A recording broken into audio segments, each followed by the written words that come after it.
Hi there. Can you guys hear me? Hi, Yes, we can hear yes. you now. Great. I Um, got the Arizona sun coming in here. oh boy.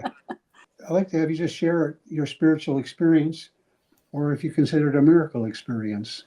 So back in August 4th of 2022, my son Jared transitioned, and I started hearing from him almost immediately after his transition.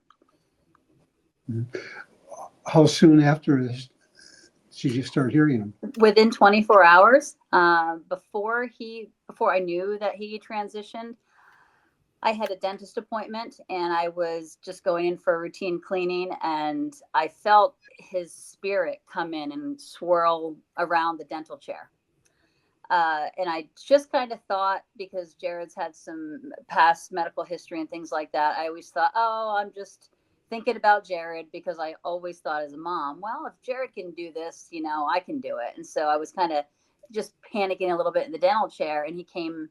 I just felt his spirit swirl around me, kind of almost like a tornado. And I thought, why am I feeling this? And I thought, oh, it's probably just because he's an inspiration to me, just for me to get through this appointment. And how was this feeling exactly?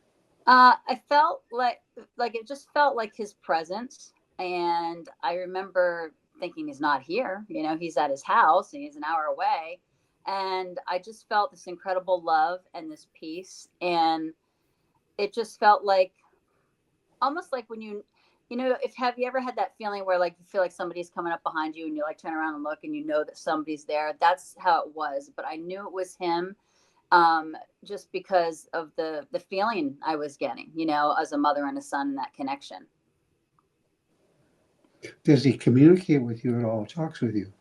Yes. So after we found out that he did transition, it was actually when we started cleaning out his home, his apartment he lived in, and he started telling me, Mom, give this to this person, give my item to this person. And I just kind of thought at first I was a little crazy, and I thought I was just kind of wishing my son back into life. But he comes in with his same voice, the same laughter, the same personality. And so it was really within 24 hours that I started hearing from him. After we cleaned out his apartment, he asked me to sit down and write, and he ended up writing his whole celebration of life, telling me what to say, what to do. And I kept saying, Jared, I can't do this. And he said, you can, and you will. And that was, I think, the tipping point for me when I knew I was really hearing from him, was after the celebration of life. All his friends, and some of them I knew and some of them I didn't know real well, because he had a big group of friends.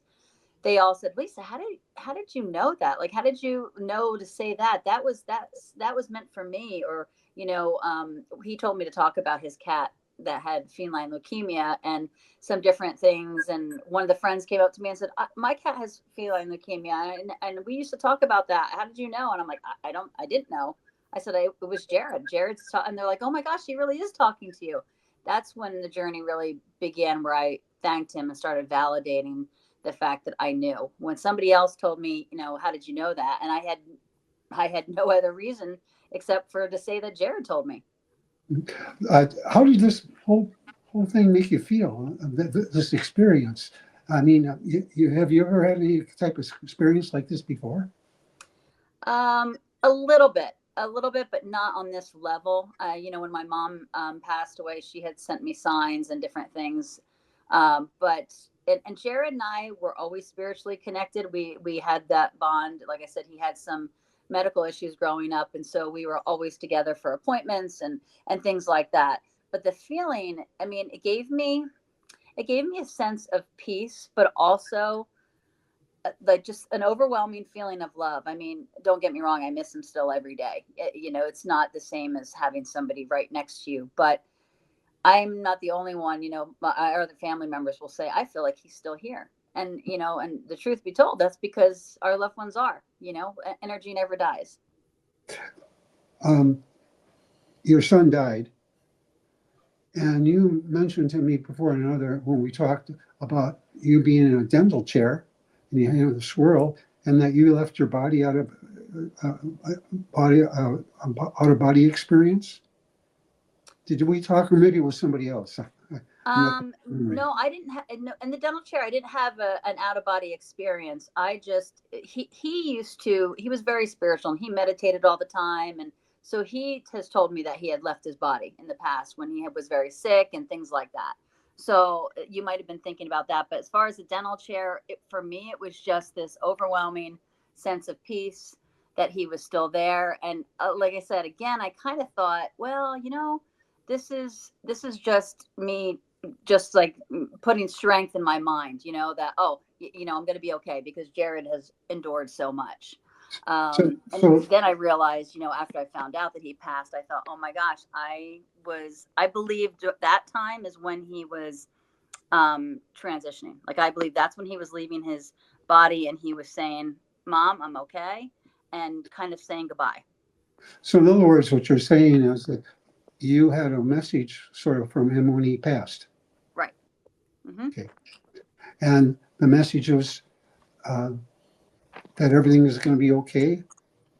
Yep, it was just a feeling that he was at peace. Everything was going to be okay.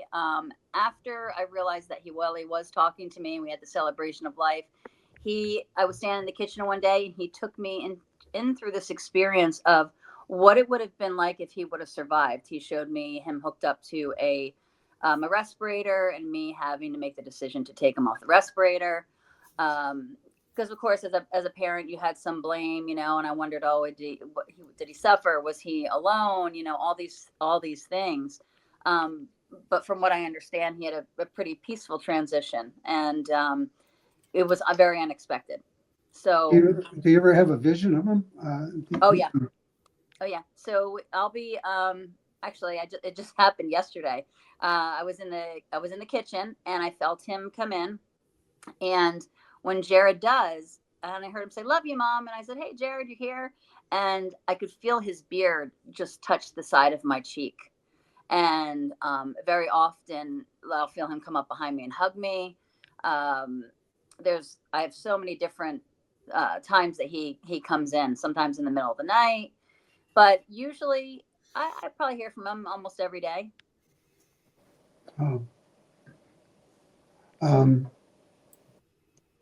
does he talk about where he's at or anything like that? He said, well, when I asked him about the transition, and I asked him, how did you feel? He said, Mom, I was just going up and up and up, and I didn't know if I was meditating or I didn't know. And he was so excited when he was talking about it, and he was just like, I had this overwhelming feeling and the sense of peace, and I didn't suffer, and I was just so excited. And I laughed because that is definitely my son. Because, like I said, he would meditate, and we had a family joke that he would blow his light bulb out in his room, and he had a ceiling fan with those like kind of strange light bulbs, and I was getting annoyed that I used to have to keep going to Home Depot to get these special bulbs, and I said, Jared, just meditate with the lights off. So he was very spiritual. In his early teens is when it really started. He did transition on the 20 when he was almost 25, and so for him, I think it was a very easy transition. He knew where he was going. He has shared with me that he helps children on the other side, and I've also had proof from other people that has happened. I've gone to different mediums and to just the validation to see if what I am hearing is real, and they'll tell me the same thing that he's telling me. So he does help children on the other side that are transitioning. He also says he works with animals, which makes very good sense to me because he loved animals here in this world. Why do you think he, came back to you? Because of your connection, uh, but it's a sort of unusual, this type of experience. Um, Yeah, he did tell me that when he went up and when he transitioned, he was given a choice if he wanted to come back. And then he was shown everything that he could do, all the differences he would make. And when he did that, he realized he would make a bigger impact if he stayed. But he told me on one condition, if I can continue to come to my mom because she's going to need it. I think that he knew that, I needed that connection. And I also think he wanted me to help other people. and how do you help other people? So I do grief coaching. I do mediumship readings. I'm in the process of writing a book about our story. I want to really, all people, but I'm really passionate about parents that have lost their children, because that is, even though I was hearing from Jared, it felt like my heart was broken for almost a year. And he literally took that pain away by telling me, Mom, I'm still here. I'm just in your heart. And it was one day, it was just gone. But I literally felt like I was having a heart attack every day. In disbelief, is this really happening? Am I really hearing from him? And is he really gone? What's going on? And I know of parents that have lost a child, or unfortunately more than one, and they don't get up off the couch. They don't function. They don't have a life, and that's not what our children would want. I understand. Do you have any questions? No, I mean, you were covering all the questions I was actually going to ask. Debbie, do you have any questions? No, I think it was very thorough. Although we did have a list of questions that we've put together. Yes, but I know that it was sent to you. It's too long. I think it's too long, Debbie. That's why. Okay. All right. That's I guess what I want to ask you is that because of your experience, you've been helping other people deal with lost loved ones. Is that correct? That's correct. And how has that been going for you, doing that? It feels like that's what I should have been doing all along. And one of the things that Jared has told me is if he was still here, I wouldn't be doing that. I worked in corporate. He had told me, he guided me 4 months after his transition to leave my corporate job and to take this journey. So I've taken a lot of classes, a lot of training, studying a lot, studying near-death experiences and people that have transitioned. And it just feels like I should have been doing this all along. Like I'm finally coming into my own. And how many people have you helped? Just my curiosity. Oh gosh. I don't know. I mean, I volunteer a lot. So I do hospice. So I've helped people cross over doing the hospice. I have my own website. So I actually just had another lady reach out to me today. I'm in the process. I want to do maybe small monthly group online readings for people, that meetings online for maybe like a group of 5 to 10 people. I started really promoting another organization that is specifically for parents and grief. That's called Helping Parents Heal. It's an amazing organization for people. If you've lost a child, I highly recommend to look it up. They have local chapters all over the world. And they all believe that their children's life goes on. That's a great support group as well. I guess I have one question. So you said that you are starting mediumship. Yes. Do you believe that is something that you now are able to do because of your son? Do you think, is he helping you in this? Yes. way? Yeah. When I first started the training, I did it because I'm like, well, I'm hearing from my son, and I kind of wanted to just understand it more. And then when, of course, they make you practice and you have to do so many hours and such. How it works for me is when I first started the mediumship, I would see Jared in my mind. They call that subjectively, not objectively. Some mediums will see somebody right in front of you.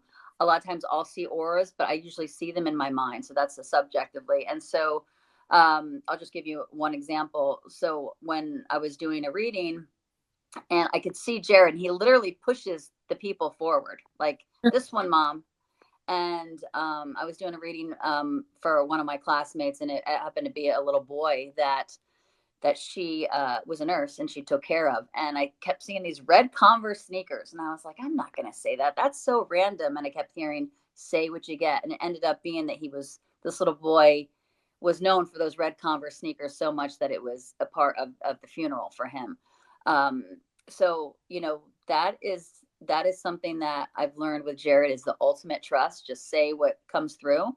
Now, I will tell you, now that I have been doing this now for a few years and doing the studies, he's not always present. And that was a big change for me, because I would wait and I didn't hear from him. And then I realized it's kind of like when you're a teacher and you're sitting there and you're teaching somebody, like, to say write cursive. I mean, I don't even know if, if that's taught anymore in schools, but, if you're doing the cursive writing and the teacher's sitting there watching you and right there, and then they're still there, but they're not right there after you learn. And so that's kind of how it was with Jared. He told me, Mom, you don't need me all the time now. You got to trust in spirit. You have to trust in yourself. And so I don't get that all the time. Once in a while when he comes in, it's great. But I get visits from him all the time. So much so that our one dog gets petrified. My husband and I know when Jared's around, because our one dog just pants like crazy. And we're like, oh, is Jared here? He has anxiety, so I don't think he knows what's going on. Have you have any pictures or anything else of any of these experiences? Just curious. Pictures? Well, I get a lot of signs. I have a lot of pictures of the signs he gives me. So what I would like to tell your listeners is, if you're looking to hear from your loved one, ask for signs, ask for certain, and all of our signs are going to be different depending on the relationship that you have with your loved one. For me, Jared had heart issues. He grew up and had to have a heart transplant when he was a baby. And so, and you never would know it by looking at him. Nice, healthy kid. But we had a lot of challenges along the way. And so when he first passed away, I was getting like clouds. I was getting different shapes of clouds and things like that. Then I said, hey, Jared, why don't you send me hearts? And we get hearts in the strangest places. Like last night or 2 nights ago, I was making my husband like these raviolis, and a piece that fell off, and it was in a perfect shape of a heart. And I had just asked him that day, hey, Jared, send me a sign, would you, that I'm going in the right direction. So I've had lemon seed. I had a lemon seed that flew out as I was cutting a lemon, and it was in the shape of a heart. So I have a bunch of pictures from all his signs, and everybody always says, I can't believe this, Lisa. Like, you're so lucky that he sends you all this stuff. He has told me that I drive him a little nuts, because he's like, you should know you're hearing from me by now, but I'm a little relentless. And it's still the same relationship. It's still the same mom and son relationship, where you bicker and he's like, come on, Mom. And it's great to hear him come in with that same voice. But, ask your loved ones for signs. I think our world is so busy, and people are just so, they have to slow their mind down. And if I could give one piece of advice to everybody, is just sit in the quiet for a few minutes a day and ask, what do I need to know right now? Because I think if we do that, you're going to have more of a chance of living your life's purpose and doing what you're brought down here to do. Agreed. It's fascinating. So one more question about mediumship. Since you're a novice at this, I'm just wondering, I'm curious, this is very fascinating for me. Is there ways for you to block certain energies from coming through? Is that something that you think about, or is that part of your training? Yeah. So they tell you, so what happened in the beginning was I would see like faces and stuff, like when I'm going to sleep. And if you don't close yourself down, it can get a little overwhelming. You see all those like mediums on TV, right? Where they go off and they just go up to somebody and they read them. That they teach us is kind of an invasion of privacy. You have to be ready and open to do a mediumship reading. How I kind of describe it is you're closing down your aura when you're not open, when you're busy and you're in the car or going to work or whatever.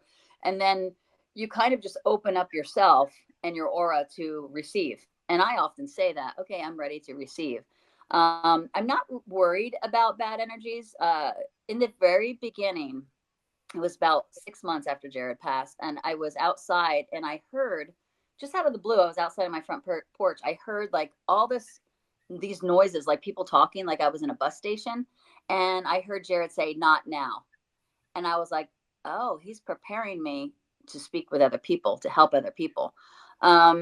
So he's told me that he's kind of like my gatekeeper. And I don't really, I don't fool around with bad energy or anything else like that. I don't open myself up to it. So I'm not afraid of it. And they do teach you that in several of these classes, that, just don't open yourself up to it. And so it really doesn't bother me. My big thing that I had to practice was when I was seeing all these people coming into my mind and things, I'm like, well, what am I supposed to do with this? So I had to close myself down, like I said, and just then have a time where you are prepared and you are open for it. That's amazing. You're so fortunate in so many ways. I'm sure you already know that. That's a lovely feeling to have access to someone that's passed. So I'm very happy for you. That's wonderful. Debbie, do you have any questions? Any input? No, I just want to thank you for coming forward and sharing your story. It was very beautiful and heartfelt, and very down to earth, and you communicate real well. So I want to thank you for that.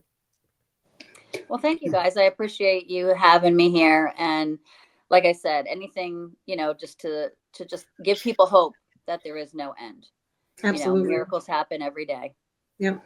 What does your experience mean to you that you've had? Well, I can tell you it's life changing. There's definitely a before and after. I am not the same person I was before Jared, transition. And that's kind of sad in some ways to me, just because my older son, my daughter, they have a different mom, they have a different mom, but I've seen so many of our family members change and be open to it. And my friends, some of my friends don't believe in this. And so my circle's gotten a little bit smaller, but in other ways, I'm helping so many people and talking about this and guiding them through, different groups that in their area that would help them, and books to read and things like that and I've gotten so many people that say, thank you for that, Lisa. Thank you for, helping me. I just had a lady the other day who was a client of mine, and she just said, you have just changed me, and I just want to keep coming to you just because you've made me feel so much better. So, there's definitely a before and after, but I can't imagine doing anything else. I just feel like I'm in my life's purpose now. That's amazing. Thank you so much for sharing that. Yes. Thank you guys. It's been great to check out the website and see what you guys are doing and stuff like that. And if you have anything else or you have any other questions, just let me know. Absolutely. I'd love to talk to you again. Yes. Thank you so much for your time. Thank you, You're Lisa. welcome. You guys have a good day. Take care. Okay. Bye-bye. Bye-bye.